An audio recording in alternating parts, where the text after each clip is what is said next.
this experiment, we will find out what materials allow electricity to flow through and what materials do not.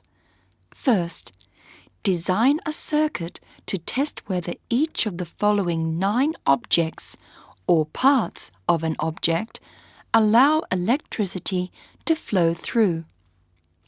Then, connect the circuit after getting your teacher's approval. Use the circuit to test all the objects provided.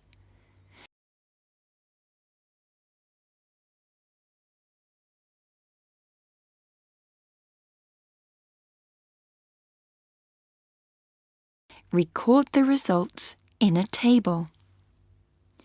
Which objects allow electricity to flow through? What materials are they made from?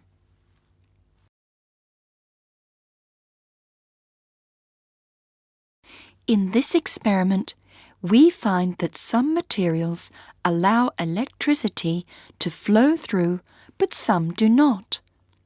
Materials that allow electricity to flow through are called electrical conductors. Most of them are made of metals.